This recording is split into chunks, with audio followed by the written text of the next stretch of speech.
اللہ اللہ اللہ اللہ اللہ اللہ اللہ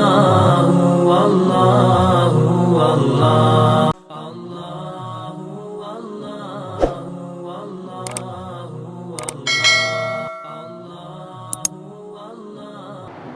بسم اللہ الرحمن الرحیم 13 لائنوں والا قرآن مجید، صفحہ نمبر 95، 90 اور 5 95، صفحہ نمبر 95، سورہ آل عمران، رکوع نمبر 16۔ اعوذ باللہ من الشیطان الرجیم، بسم اللہ الرحمن الرحیم۔ یا ایہا الذین آمنوا ان تطیعوا الذین کفروا یردوکم علی اعقابکم فتنقلبوا خاسرین۔ صدق اللہ العظیم۔ یہ غزوہ احد کا ذکر چل رہا ہے۔ غزوہ بدر میں اللہ تبارک و تعالیٰ نے اہل ایمان کو کامیابی عطا فرمائی۔ 70 بڑے بڑے سردار مارے گئے اور 70 ہی اہم افراد گرفتار ہوئے، قیدی بنے۔ غزوہ احد کے موقع پہ 1 سال بعد 2 ہجری میں غزوہ بدر ہوا، 3 ہجری میں غزوہ احد ہوا۔ غزوہ احد میں نبی علیہ السلام کا دانت مبارک شہید ہوا، نبی علیہ السلام زخمی ہوئے، 70 افراد شہید ہوئے۔ ان شہید ہونے والوں میں نبی علیہ السلام کے چچا حضرت حمزہ رضی اللہ عنہ بھی شامل ہیں۔ یہاں ایک بات عرف عام کے لحاظ سے گزارش کر دوں۔ ہمارے یہاں یہ اصطلاح چلتی ہے اخبارات میں، رسائل میں،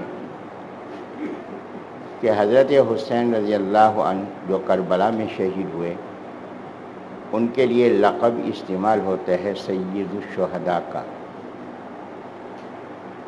جبکہ نبی علیہ السلام نے حضرت حمزہ رضی اللہ عنہ کی شہادت پر یہ بات فرما دی کہ یہ قیامت تک کے لیے سید الشہداء ہے۔ اب سید الشہداء کا لقب نبی علیہ السلام نے دیا حضرت حمزہ رضی اللہ عنہ کو، تو یہ لقب کسی اور کو دینا نبی علیہ السلام کے مقابلے میں یہ کسی امتی کے لیے مناسب نہیں۔ لیکن میں ایک مثال گزارش کرتا ہوں۔ محمد علی جناح کو قائد اعظم کا لقب دیا گیا، تو کیا قائد اعظم کا لقب کسی اور کے لیے استعمال ہو سکتا ہے؟ کہ قائد اعظم کا لقب اللہ نے نہیں دیا، قائد اعظم کا لقب نبی علیہ السلام نے بھی نہیں دیا، قائد اعظم کا لقب انسانوں نے دیا ہے۔ تو جب انسانوں نے قائد اعظم کا لقب دیا تو یہ لقب کسی اور کو دینا توہین ہے۔ جو بعد والے ہوں گے، قائد ملت اس کا لقب ہوگا لیاقت علی خان کا۔ بھٹو جب برسر اقتدار آیا تو اس نے قائد اعظم کا لقب اختیار نہیں کیا، قائد عوام کا لقب اختیار کیا۔ تو جہاں انسانوں کے دیے ہوئے لقب پہ لقب رکھنا توہین ہے، تو نبی علیہ السلام کے لقب کے مقابلے میں کسی کو لقب دینا تو یہ نبی علیہ السلام کی نسبت سے مناسب نہیں۔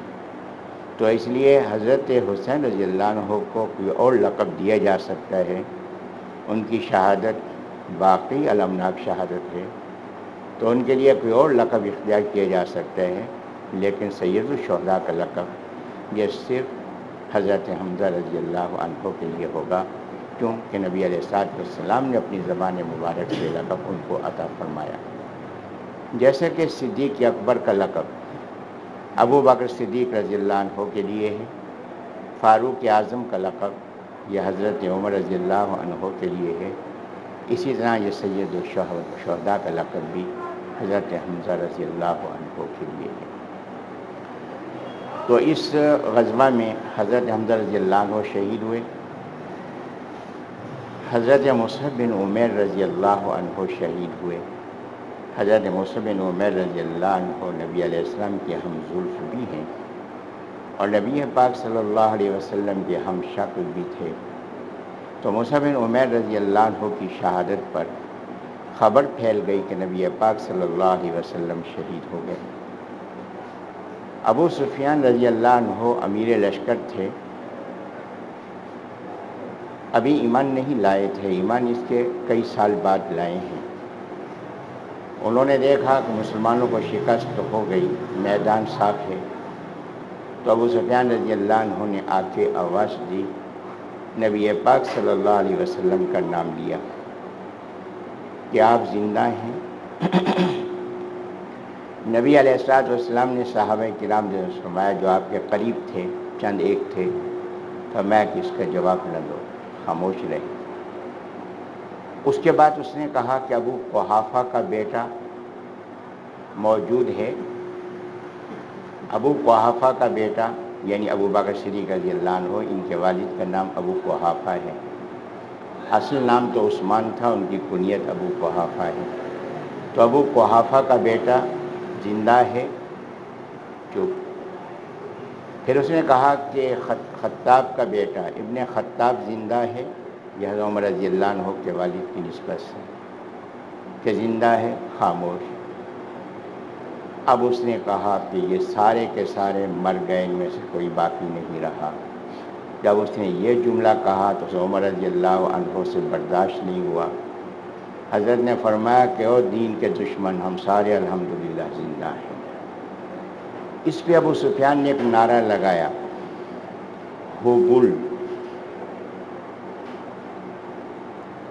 کہ ہبل ان کے بڑے بت کا نام ہے۔ اب نبی علیہ السلام نے فرمایا کہ جواب میں نعرہ لگاؤ، اللہ اعز و اجل، کہ سب سے زیادہ غلبے والی ذات اللہ کی ذات ہے اور سب سے زیادہ برکت والا اللہ ہے۔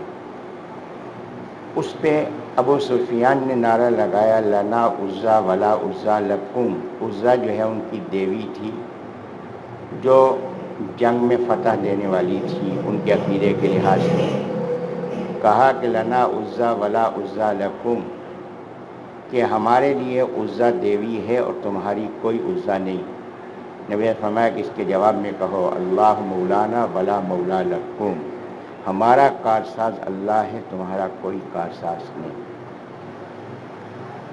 تو اس میں میں گزارش کر رہا تھا کہ یہ 70 افراد شہید ہوئے اور شہادت کی وجہ، اس جنگ میں ناکامی کی ظاہری وجہ یہی ہے کہ نبی علیہ السلام نے درے پہ 50 افراد کو جو کھڑا کیا تھا، ان میں سے 39 افراد درہ چھوڑ کر نیچے آ گئے۔ جہاں نبی علیہ السلام کے حکم سے انحراف ہوگا وہاں بے برکتی کے اثرات پیدا ہوں گے۔ تو اللہ تبارک و تعالیٰ نے اسی واقعے کو مزید آگے یہاں بیان فرمایا کہ اس وقت منافقین نے ایمان والوں سے کہا کہ ہم بری طرح سے گھر گئے ہیں، پھنس گئے ہیں، لہذا اہل مکہ سے، مشرکین مکہ سے، کفار سے معاہدہ کر لو۔ اگر معاہدہ نہ کیا تو یہ نہ جانے کتنا ہمارا نقصان کریں گے۔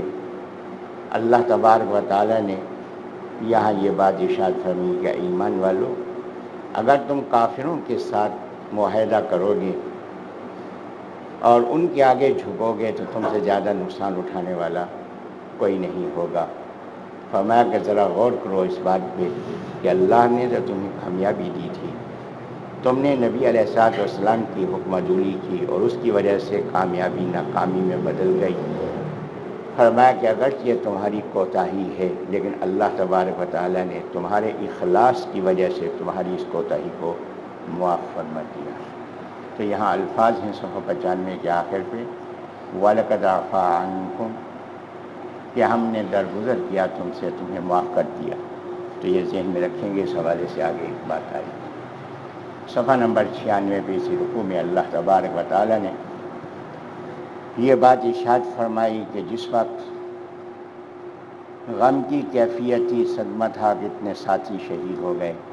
اللہ تبارک و تعالیٰ نے ایمان والوں پہ اونٹ طاری فرما دی کہ تاکہ ان کا غم جو ہے وہ دور ہو جائے، اور منافقین جو تھے وہ اونٹ سے نیل سے محروم تھے، غور و فکر میں غلطاں تھے، اور سوچ رہے تھے کہ اگر ہماری رائے پہ عمل کر لیا جاتا تو یہ شہادتیں نہ ہوتی۔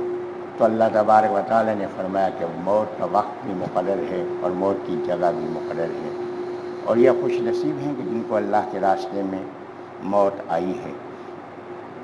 صفحہ نمبر 97 پہ اللہ تبارک و تعالیٰ نے پھر یہ بات ارشاد فرمائی کہ تمہاری غلطی کی وجہ سے یہ فتح شکست میں تبدیل ہوئی، لیکن یہ بات فرما دی کہ اللہ تبارک و تعالیٰ نے ان سے درگزر کیا اور ان کو معاف فرمایا۔ یہ صفحہ 97 پہ رکوع کے آخر میں وَلَقَدْ عَفَا اللَّهُ عَنْهُمْ، وہاں اللہ نے صحابہ کرام رضی اللہ عنہ سے خطاب فرما کے ان کو فرما دیا کہ میں نے تمہیں معاف کیا۔ یہاں اللہ تبارک و تعالیٰ نے مجھے اور آپ کو سمجھا دیا کہ تم ان کے بارے میں کوئی اعتراض نہ کرنا، وَلَقَدْ عَفَا اللَّهُ عَنْهُمْ، کہ اللہ نے ان کو معاف کر دیا، اور اگر تم نے ان پہ تنقید کی تو تمہاری معافی نہیں ہوگی، تو اس لیے تم ان پہ تنقید نہ کرنا۔ صفحہ نمبر 97 پہ اللہ تبارک و تعالیٰ نے رکوع نمبر 17 میں یہ بات ارشاد فرمائی کہ اے ایمان والو تم کافروں کی طرح سے مت بنو، کہ کافروں کی طرح سے مت بنو کہ اس بات پہ پچھتانے لگو کہ ہم سے غلطی ہوئی اور ہم شکست کھا گئے، تو فرمایا یہ شہادتیں تمہارے لیے سعادت کی بات ہیں۔ فرمایا کہ اللہ کے راستے میں شہادت ہو جائے، اس سے بڑھ کے خوش نصیبی کی بات کون سی ہو سکتی ہے۔ اور یہاں صفحہ 97 کے آخر صفحہ 98 پہ اللہ تبارک و تعالیٰ نے نبی پاک صلی اللہ علیہ وسلم کو ہدایت فرمائی، کہ ہدایت یہ فرمائی کہ نبی علیہ الصلوۃ والسلام کو یہ دل میں نبی علیہ الصلوۃ والسلام کے بعد ناگواری کی کیفیت تھی کہ جب میں نے حکم دیا تھا کہ ایسا نہ کرنا تو ان لوگوں نے یہ غلطی کیوں کی۔ تو نبی علیہ الصلوۃ والسلام کو اس بات پہ رنج تھا، تو اللہ تبارک و تعالیٰ نبی علیہ السلام سے فرما رہے ہیں کہ نبی علیہ السلام کہ میں نے ان کو معاف کر دیا، آپ بھی ان کو معاف فرما دیں اور ان کے مقام کو بدستور برقرار رکھیں اور ان کو اپنی مشاورت میں شامل رکھیں۔ اور یہاں اللہ تبارک و تعالیٰ نے مشاورت کا اصول بیان فرما دیا کہ امیر کو چاہیے کہ وہ مشورہ لے، لیکن مشورے کی روشنی میں فیصلہ اپنی صوابدید کے مطابق کرے، اور جو فیصلہ اللہ اس سے کرا دیں اس فیصلے کو وہ اولو العزمی کے ساتھ نافذ کر دے۔ اس کے بعد اللہ تبارک و تعالیٰ نے یہ بات ارشاد فرمائی کہ وہ لوگ جو اللہ کو راضی کرنے والے ہیں اور وہ جو اللہ کو ناراض کرنے والے ہیں دونوں برابر نہیں ہو سکتے، اس لیے کہ جو اللہ کو ناراض کرنے والے ہیں ان کا انجام جہنم ہے۔ پھر اللہ تبارک و تعالیٰ نے ایک عظیم احسان کا ذکر فرمایا، لقد من اللہ علی المؤمنین، کہ ایمان والوں پہ اللہ کا عظیم احسان ہے کہ اس نے رسول اکرم صلی اللہ علیہ وسلم کا امتی بنایا، اور نبی علیہ الصلوۃ والسلام کی بنیادی طور پہ 4 ذمہ داریاں بیان فرمائیں۔ ایک ذمہ داری قرآن مجید پڑھ کر سنانا، کہ جیسے نبی السلام نے پڑھا ہے اس کے مطابق پڑھا جائے، اس پڑھنے کو تجوید کے مطابق پڑھنا کہتے ہیں۔ دوسری ذمہ داری نبی علیہ الصلوۃ والسلام کی بیان فرمائی کہ نبی علیہ الصلوۃ والسلام ان صحابہ کرام رضی اللہ عنہم کے دلوں کو پاکیزہ بناتے ہیں۔ اور تیسری ذمہ داری یہ بیان فرمائی کہ قرآن مجید ان کو سبقاً سمجھاتے ہیں۔ اور چوتھی ذمہ داری ان کو یہ بتائی کہ قرآن مجید پہ عمل کا جو طریقہ ہے اس کا صحیح انداز ان کو سکھلاتے ہیں۔ اور یہ بات فرمائی کہ نبی علیہ السلام کے بغیر تم گمراہی میں تھے۔ اس سے ایک بات معلوم ہو گئی کہ قرآن مجید کا سمجھانا یہ نبی علیہ السلام کی ذمہ داری، قرآن مجید پڑھ کر سنانا نبی السلام کی ذمہ داری، اور اللہ یہ فرما رہے ہیں کہ ان کے بغیر تم گمراہی میں تھے۔ تو یہ ضابطہ قیامت تک کے لیے ہے کہ آج بھی جو نبی علیہ السلام کی وضاحت کے بغیر قرآن کو سمجھے گا تو گمراہی کے اندر ہوگا۔ صفحہ نمبر 99 پہ اللہ تبارک و تعالیٰ نے اس رکوع میں یہ بات ارشاد فرمائی، کیا ایمان والو تم رنجیدہ کیوں ہو؟ غزوہ احد کی ناکامی پر تم رنجیدہ کیوں ہو؟ فرمایا کہ تمہارے 70 افراد شہید ہوئے، لیکن تم غزوہ بدر میں ان کا دوہرا نقصان کر چکے ہو، ان کے 70 آدمی کو تم قتل کر چکے ہو، 70 کو تم گرفتار کر چکے ہو، جبکہ تمہارے تو 70 افراد سے شہید ہوئے ہیں، گرفتار تو کوئی نہیں ہوا، لہذا تمہارے مقابلے میں ان کا نقصان جو ہے وہ دوہرا ہوا ہے۔ اور اللہ تبارک و تعالی یہ فتح اور شکست کو تبدیل فرماتے ہیں تاکہ منافقین اور ایمان والوں میں نکھار پیدا ہو جائے۔ تو ہمارے منافقین کا کہنا یہ ہے کہ اگر ہماری تجویز پہ عمل کیا جاتا تو یہ شہادتیں نہ ہوتی۔ تو اللہ فرماتے ہیں منافقین سے فرما دیں کہ تم اپنی موت کو ٹال کر دکھا دو اگر تم اپنے دعوے میں سچے ہو۔ یہ بات اس سے پہلے آ چکی ہے کہ موت کا وقت اور موت کی جگہ مقرر ہے۔ اب اللہ تبارک و تعالیٰ نے غزوہ احد کے شہداء کا اعزاز بیان فرمایا، صفحہ 99 کے آخر اور صفحہ 100 پہ فرمایا کہ جو لوگ شہید ہو گئے ان کو مردہ گمان بھی مت کرو۔ پہلے سورۃ البقرہ میں فرمایا وَلَا تَقُولُوا لِمَن يُقْتَلُ فِي سَبِيلِ اللَّهِ أَمْوَاتٌ، کہ جو لوگ اللہ کے راستے میں شہید ہو گئے ان کو مردہ مت کہو۔ یہاں اللہ تبارک و تعالیٰ نے فرمایا کہ جو لوگ اللہ کے راستے میں شہید ہو گئے ان کو مردہ کہنا تو دور کی بات ہے، ان کو مردہ گمان بھی مت کرو۔ فرمایا کہ یہ اللہ کے علم کے مطابق کھاتے پیتے ہیں، تمہیں معلوم نہیں لیکن اللہ کو معلوم ہے کہ یہ کھاتے پیتے بھی ہیں۔ اور اللہ تبارک و تعالیٰ نے ان کو کتنی نعمتیں عطا فرمائی ہیں، اور یہ اس بات کی خواہش کرتے ہیں کہ جو لوگ اللہ کے راستے میں جہاد کر رہے ہیں وہ اسی راستے پہ چلتے رہیں۔ نبی پاک صلی اللہ علیہ وسلم نے اس بارے میں اس بات کی وضاحت فرمائی کہ یہ حضرات جو غزوہ احد میں شہید ہوئے اللہ تبارک و تعالیٰ نے ان سے ملاقات فرمائی۔ اللہ نے ان سے پوچھا کہ تمہاری کوئی خواہش ہو تو بتلا دو۔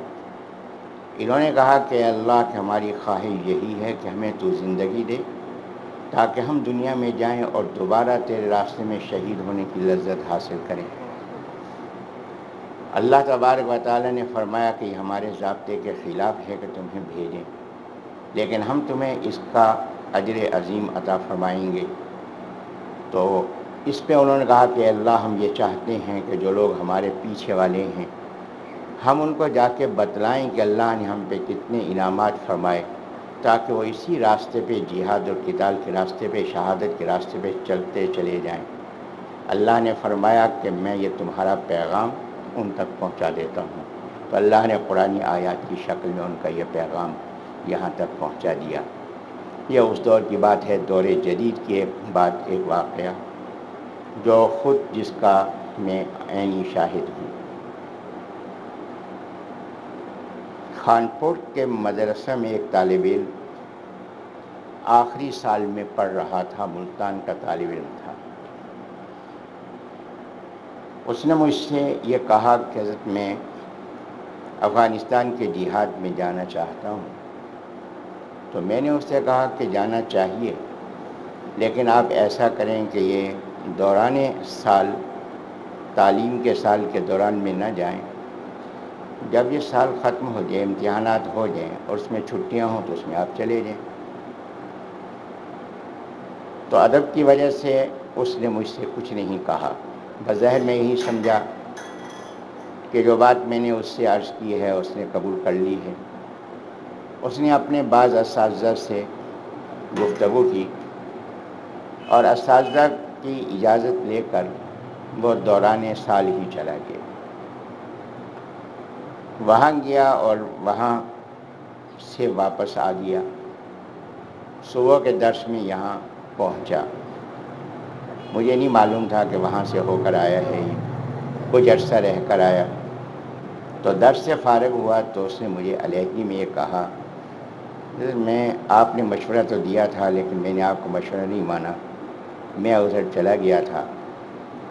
وہاں میں گیا تو اتنے افراد پہ مشتمل ہمارا دستہ تھا اور فلاں کارروائی میں ہم شریک ہوئے۔ جب شریک ہوئے تو ہمارا ایک ساتھی جو خٹک تھا اس کی شہادت ہو گئی، کچھ اور حضرات بھی شہید ہوئے۔ وہ بہت بڑی کارروائی تھی تو اس میں ان کے کافی حضرات بھی شہید ہوئے تھے۔ کہنے لگے رات کو میں سو رہا تھا، پہرا دینے کے بعد میں نیند میں تھا کہ میں نے خواب میں دیکھا کہ وہ میرا ساتھی خٹک جو ہے وہ آیا اور میرے گلے لگا. ہم دونوں ایک دوسرے کے گلے لگ کر خوب روئے جدائی کے احساس کی وجہ سے. میں نے اس سے کہا، میں نے کہا تو تو شہید ہو گیا تھا، تو کہاں سے آ گیا؟ اس نے کہا کہ تجھے معلوم نہیں کہ شہید جو ہے وہ مرتے نہیں ہیں، شہید زندہ ہوتے ہیں، تو اس لیے میں آیا ہوں. تو میں نے کہا تم یہاں کیا کرنے آیا ہے؟ اللہ نے تجھ پہ کیا انعام کیا؟ تو اس نے کہا اللہ نے اتنے انعامات کیے کہ میں بتلا نہیں سکتا. تو میں نے کہا پھر یہاں کیا کرنے آیا ہے؟ اس نے کہا کہ میں اس لیے آیا ہوں کہ تمہیں یہ بات بتلانے آیا ہوں کہ انعامات کا راستہ یہی ہے، اس راستے کو نہ چھوڑنا اور یہ شہادت کے راستے پہ چلتے آنا، کہ اللہ کا جو پیغام قرآن مجید میں ہے وہ پیغام اس نے سنایا. یہ نوجوان مجھے یہ بات سنا کے یہاں سے چلا گیا. کچھ دنوں کے بعد اس کی والدہ کا پیغام آیا کہ حضرت وہ دوبارہ جو ہے وہ چلا گیا ہے، کہ میں اس کو روکتی نہیں ہوں لیکن میری طبیعت ناساز ہے، تو آپ ایسا کریں کوئی رابطہ ہو جائے تو اس سے کہیں کہ آ کے مجھے مل تو جائے. تو میں نے کہا رابطہ تو مشکل ہے، اگر کوئی صورت ایسی ہو گئی، کوئی آنے جانے والا مل گیا مجھے تو میں اس کو آپ کا پیغام پہنچا دوں گا. رابطہ ہو گیا تو میں نے اس سے کہا کہ آ کے والدہ سے مل جاؤ. اس نے کہا کہ میری والدہ کو یہ پیغام پہنچا دیں کہ انشاءاللہ جنت میں ملاقات ہوگی. میں ایک چیز اپنی آنکھوں سے دیکھ چکا ہوں اور میں اس کو چھوڑ کے اب نہیں آ سکتا. اس نے کہا کہ فجر کی نماز پڑھ کے میں بیٹھا ہوا تھا، میرے ساتھ 2-3 ساتھی اور بھی تھے، ہم قرآن مجید کی تلاوت کر رہے تھے. اس اثناء میں نے دیکھا کہ نبی پاک صلی اللہ علیہ وسلم، یعنی اونٹ کی کیفیت غلودگی کی کیفیت تھی، نبی پاک صلی اللہ علیہ وسلم محراب کے راستے سے تشریف لائے. نبی علیہ السلام نے مجھ سے بھی مصافحہ کیا اور میرے جو ساتھی تھے ان سے بھی مصافحہ فرمایا. اس بعد نبی علیہ السلام تشریف لے گئے.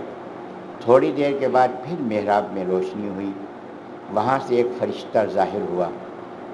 وہ مجھے اور میرے ساتھیوں کو اٹھا کر اوپر آسمان پر لے گیا، آسمان سے گھما کے واپس لایا. یہ کیفیت مجھے بتلا رہی ہے کہ میری شہادت کا وقت آ چکا ہے اور میں اپنی شہادت کو چھوڑ کر واپس نہیں آنا چاہتا. تو میری والدہ سے آپ یہ بات فرما دیں کہ وہ انتظار فرمائیں، انشاءاللہ جنت میں ملاقات ہوگی. ابھی یہ پیغام پہنچا ہی تھا اور میں نے ان کے گھر والوں تک یہ پیغام پہنچایا ہی تھا کہ 1 دن یا 2 دن کے بعد خبر آ گئی کہ اس کی شہادت ہو گئی ہے. تو میں یہ بات عرض کر رہا تھا کہ اللہ تبارک و تعالیٰ نے غزوہ احد کے شہداء سے براہ راست ملاقات فرمائی اور ان کا پیغام یہ پوری امت کو اللہ تبارک و تعالیٰ نے دیا ہے. یہی راستہ ہے جو اللہ کے ہاں انعامات پانے کا راستہ ہے. صفحہ نمبر 100 پہ رکوع نمبر 18 ہے. الذین استجابوا للہ والرسول من بعد ما اصابهم القرح. یہاں اللہ تبارک و تعالیٰ نے حضرات صحابہ کرام رضی اللہ عنہ کی تعریف فرمائی کہ جس وقت غزوہ احد میں مسلمانوں کی شہادتیں ہو گئیں، کافروں کے بھی پاؤں نہیں ٹکے، وہ بھی آگے کی طرف بھاگتے چلے گئے. کچھ فاصلہ طے کرنے کے بعد امیر لشکر ابو سفیان رضی اللہ عنہ جو بھی مسلمان نہیں ہوئے تھے وہ رک گئے. کہنے لگے کہ ہم نہ کامیاب نہ ناکام، ہمیں واپس جا کے اس انداز سے دوبارہ کارروائی کرنی چاہیے کہ جس سے ہماری کامیابی نمایاں ہو جائے. یہ سوچ کر پلٹنے کا ارادہ ہی کیا تھا کہ ادھر نبی پاک صلی اللہ علیہ وسلم نے حضرات صحابہ کرام رضی اللہ عنہ سے فرمایا کہیں ایسا نہ ہو کہ دشمن پلٹ کر آ جائے، ہمیں چاہیے کہ ہم ان کے پیچھے چلیں، تعاقب کریں. یہاں اللہ تبارک و تعالیٰ فرما رہا ہے کہ جب نبی اسلام نے یہ بات فرمائی، حضرات صحابہ کرام رحم زخمی حالت میں تھے لیکن انہوں نے حضرت کے حکم کی تعمیل کی، اسی زخمی حالت میں حضرت کے ساتھ چل پڑے. آگے ایک مقام تک پہنچے تو ابو سفیان نے جب دیکھا کہ مسلمان تعاقب کے لیے بڑھتے چلے آ رہے ہیں تو وہ میدان چھوڑ کر وہاں سے نکل گئے اور ایک پیغام چھوڑ گئے کہ آئندہ سال فلاں مقام پہ ہمارا اور آپ کا مقابلہ ہوگا. تو اللہ نے فرمایا کہ یہ وہ لوگ ہیں کہ جو اخلاص کے ساتھ نیکی کرنے والے اور اللہ کا خوف رکھنے والے ہیں، اس حالت میں بھی انہوں نے کوئی کوتاہی نہیں کی۔ اور اس کے بعد کا جو واقعہ ہے وہ اللہ تعالیٰ نے یہاں بیان فرمایا کہ ابو سفیان نے رضی اللہ عنہ نے، جو ابھی ایمان نہیں لائے تھے، انہوں نے تیاری کی، لیکن تیاری کرنے کے باوجود حوصلہ نہیں ہوا مسلمانوں سے لڑنے کے لیے۔ انہوں نے ایک آدمی کو مقرر کیا، اس کو معاوضہ دیا کہ مسلمانوں میں جا کے تم یہ بات پھیلا دو کہ مکہ مکرمہ والوں نے بڑی تیاری کر رکھی ہے۔ جب یہ پیغام ایمان والوں کو پہنچا تو انہوں نے کہا کہ مزہ تو اب آئے گا مقابلہ کرنے کا، اور یہاں اللہ تعالیٰ نے ان کا جملہ بیان فرمایا، حسبنا اللہ ونعم الوکیل پڑھتے ہوئے اس کے لیے تیار ہو گئے، اور اس مقام پہ جس مقام کا ابو سفیان نے ان کو چیلنج دیا تھا اس مقام پہ پہنچے، لیکن ابو سفیان کا لشکر مقابلے میں نہیں آیا۔ وہاں ایک مارکیٹ لگی ہوئی تھی، وہاں جا کے انہوں نے چیزیں خریدیں اور اسی مارکیٹ میں چیزیں فروخت کیں اور نفع حاصل کیا۔ تو اللہ فرما رہے ہیں آخرت تو انہوں نے بنا ہی لی اور دنیا بھی ہم نے ان کی یہاں پر بنا دی، تو آخرت دنیا دونوں بنا کر یہاں سے وہ واپس آئے۔ صفحہ نمبر 100 کے آخر میں سے 101 پہ اللہ تعالیٰ فرماتے ہیں کہ موت کا خوف یہ شیطان دلاتے اپنے دوستوں کو، اور صفحہ نمبر 101 پہ اللہ تبارک و تعالیٰ نے یہ بات ارشاد فرمائی کہ تم کافروں کو دیکھتے ہو کہ دندناتے پھرتے ہیں اور دنیاوی طور پہ ترقی کر رہے ہیں، فرمایا ان کی ترقی یہی دنیا کی ترقی ہے، آخرت میں ان کے لیے عذاب ہے، اور جو ایمان والے ہیں فرمایا ان کے لیے آخرت میں اجر عظیم ہے۔ تو اس لیے دنیا میں ان کو آزمائش کے مراحل سے گزرنا ہوتا ہے۔ اور صفحہ 101 کے آخر اور 102 کے اس رکوع کے آخر میں اللہ تبارک و تعالیٰ نے یہ بات فرمائی کہ وہ لوگ جو اللہ کے راستے میں مال خرچ کرنے میں بخل کرتے ہیں ان کا مال ان کے گلے کا توق بنے گا قیامت کے دن، جس کی وضاحت نبی علیہ الصلوۃ والسلام نے یہ فرمایا کہ یہ مال جس کی زکوٰۃ ادا نہ کی جائے، کہ وہ مال جس کی زکوٰۃ ادا نہ کی جائے، فرمایا کہ یہ مال قیامت کے دن سانپ بن جائے گا اور انسان کے گلے میں لٹکا ہوا ہوگا اور اس کی باچھوں پہ ڈنک مارے گا، ڈسے گا، اور یہ اس کو دور کرنے کی کوشش کرے گا تو یہ بولے گا اور کہے گا کہ میں تیرا مال ہوں اور تیرا خزانہ ہوں جس کو تو چھپا چھپا کے رکھتا رہا اور جس کی تو نے زکوٰۃ ادا نہیں کی۔ یہ عذاب وہ ہوگا جو حساب کتاب سے پہلے ہوگا، حساب کتاب کے بعد کا جو عذاب ہے وہ اس کے علاوہ ہوگا۔ صفحہ نمبر 102 پہ یہ رکوع نمبر 19 ہے۔ لقد سمع اللہ قول الذین قالوا ان اللہ فقیر ونحن اغنیاء۔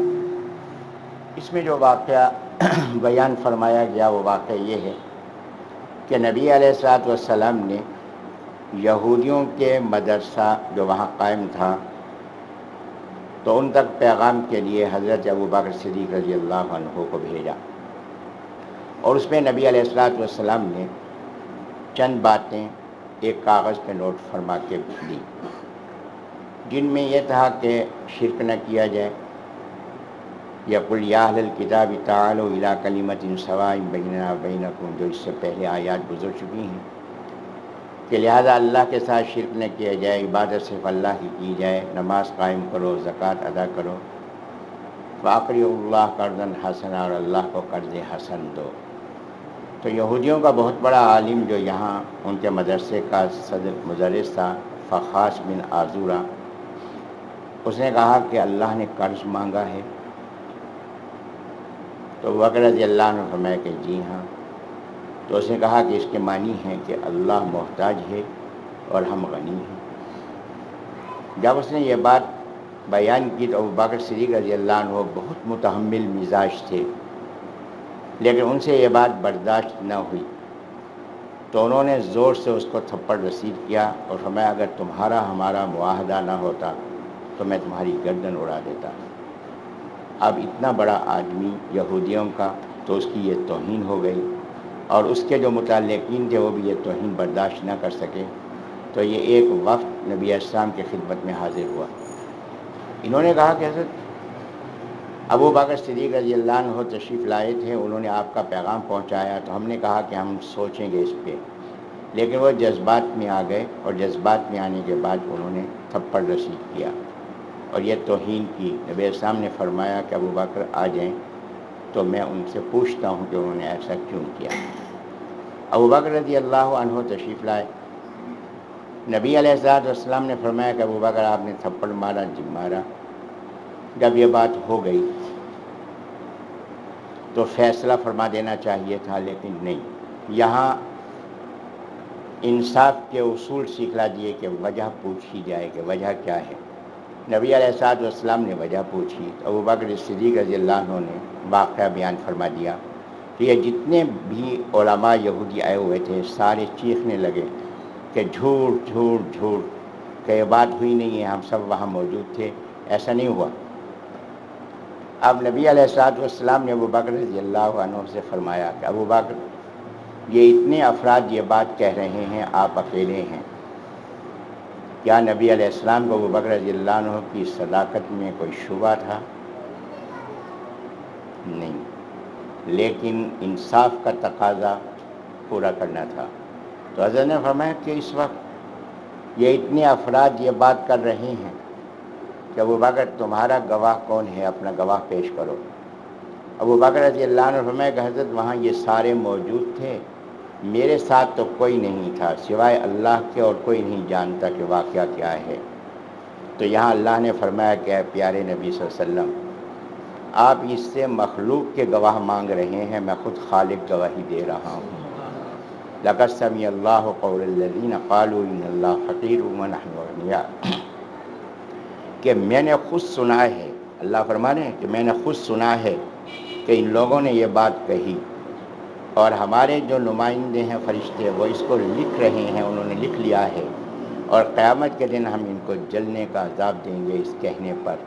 تو اللہ تبارک و تعالیٰ نے ابو بکر رضی اللہ عنہ کی گواہی دی ہے۔ حضرت ام المومنین عائشہ رضی اللہ عنہا، ان کی بیٹی صدیقہ بنت صدیق کی گواہی بھی اللہ نے دی، جو آگے سورۃ النور میں آئے گی، اور یہاں ابو بکر صدیق رضی اللہ عنہ کی گواہی بھی اور نبی پاک صلی اللہ علیہ وسلم کے سامنے اللہ نے فرما دی۔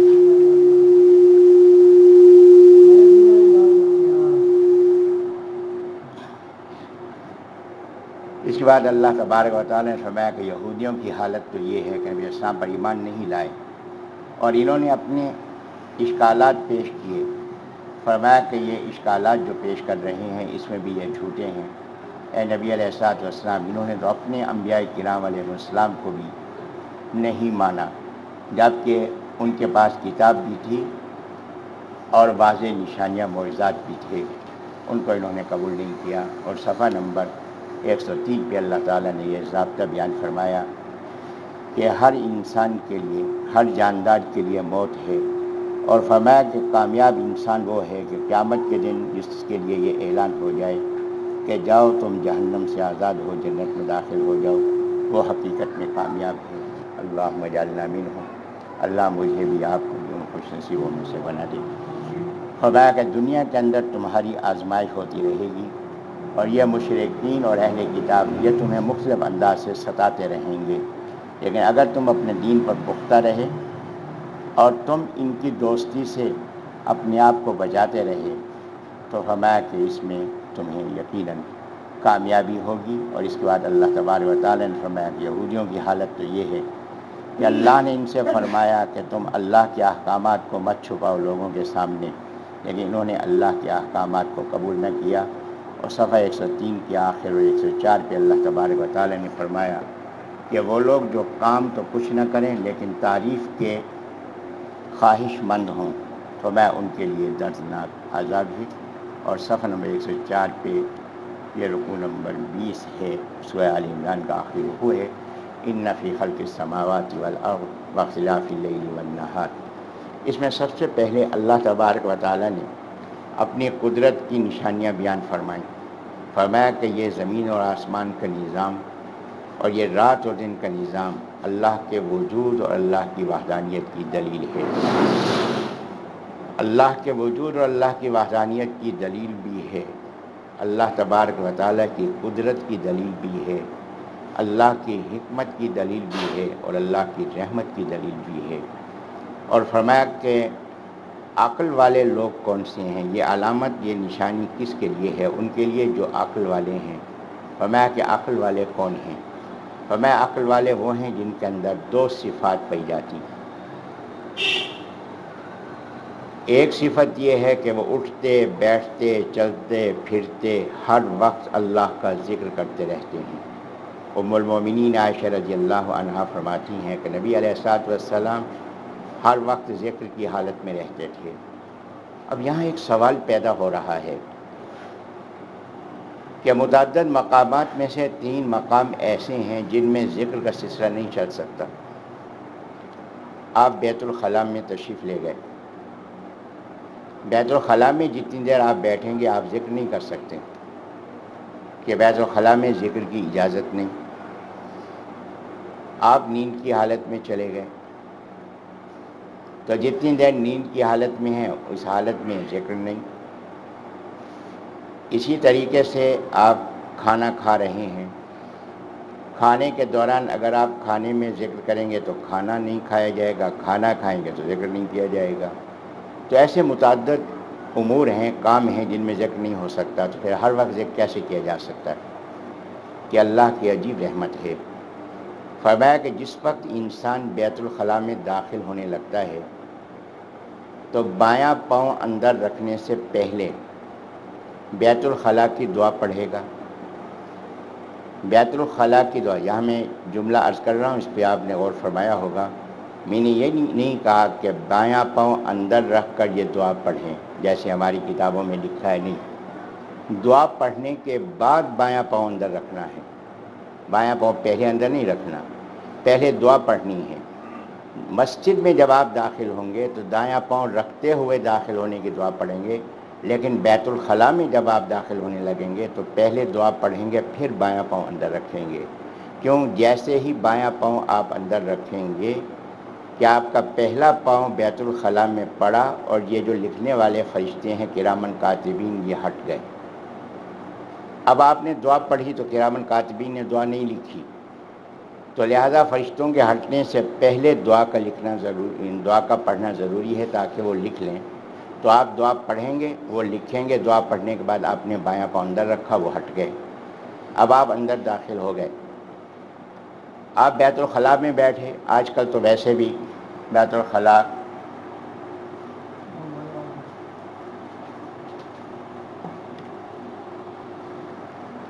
قبض کی کیفیات ایسی ہیں، اور دوسری بات یہ ہے کہ جیسے بیت الخلاء میں جا کر بیٹھے کسی نہ کسی کا موبائل پہ پیغام آ گیا، اب وہیں بیٹھا ہے، توجہ جو ہے وہ ہٹ گئی، یا توجہ ہٹ گئی تو کاروبار کے سودے اسی جگہ پہ بیٹھے ہوئے ہو رہے ہیں، محبت کا اظہار بھی اسی جگہ پہ ہو رہا ہے، کاروبار کے معاملات اس جگہ ہو رہے ہیں۔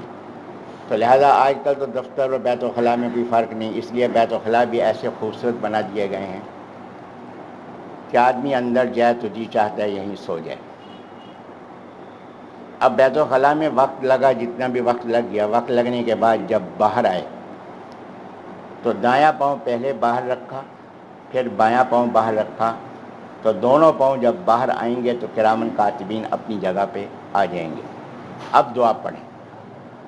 اب جب دعا پڑھ لی تو کرامن کاتبین کو نہیں معلوم کہ آپ اندر کتنی دیر کیا کرتے رہے، لیکن آپ دعا پڑھ کے داخل ہوئے، باہر آ کے آپ نے دعا پڑھی تو کرامن کاتبین بیت الخلاء کا پورا وقت اللہ کے ذکر میں لکھ دیتے ہیں کہ یہ وقت بھی اللہ کے ذکر کا وقت ہے۔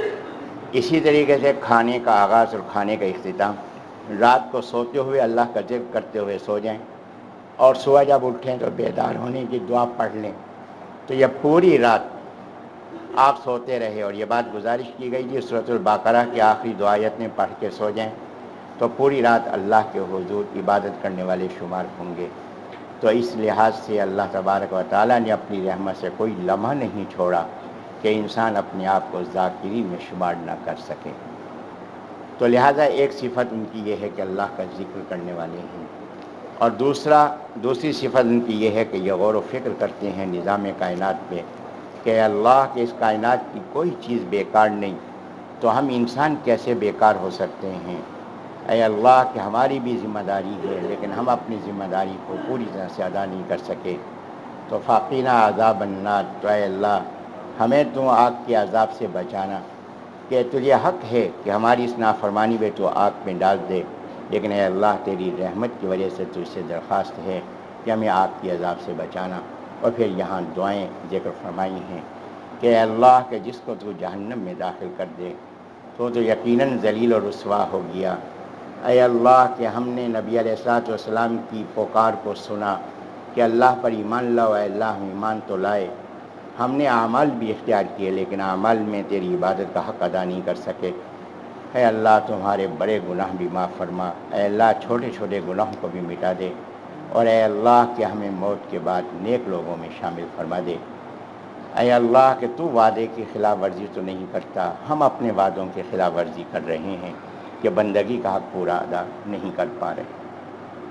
صفحہ 105 پہ اللہ نے خوشخبری دے دی، فرمایا کہ میں اپنے ان بندوں کی دعا کو قبول کرتا ہوں، اور فرمایا کہ یہ وہ لوگ ہیں کہ جن کو قیامت کے دن مہمانی کے طور پر اللہ تعالیٰ جنت عطا فرمائے گا۔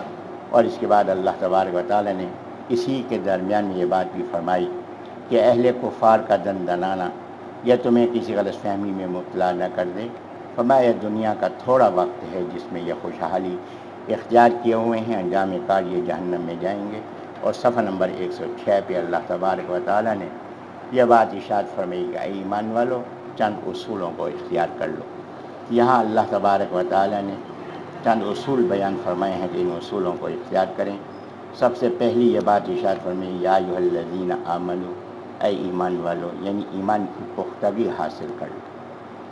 تو اللہ تبارک و تعالیٰ نے جو ہدایت فرمائی انہیں پہلی ہدایت کہ ایمان کی پختگی اختیار کر لو۔ ایمان تو تم لائے ہو لیکن اپنے آپ کو ایمان پہ پختہ کر لو۔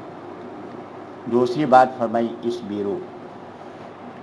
اسبرو کہ تم صبر کرو، اگر آزمائش آ جائے تو اس میں بے صبری کا اظہار مت کرو۔ وصابروا، مقابلے میں صبر کرو، کہاں کفار کا مقابلہ ہو، جہاد ہو، قتال ہو، وہاں ان کے مقابلے میں تم صبر کرنے والے بن جاؤ، اس لیے کہ ان کا آخرت میں کوئی اجر نہیں اور تمہارا آخرت میں اجر ہے۔ ورابطوا، اور ہر وقت مستعد رہو۔ اب یہ مستعدی کیا ہے؟ دشمن کے مقابلے میں مستعدی کہ جہاد کی تیاری، اور شیطان کے مقابلے میں مستعدی نبی اسلام نے فرمایا نماز کی تیاری، کہ ایک نماز کے بعد دوسری نماز کی فکر رکھو، تو یہ شیطان کے مقابلے میں مستعدی ہے۔ اور فرمایا کہ واتقوا اللہ، کہ اللہ کے ڈر کو اپنے اوپر غالب کر لو اور تقوی اختیار کر لو۔ تقوی کیا ہے؟ اللہ اللہ اللہ اللہ اللہ اللہ اللہ اللہ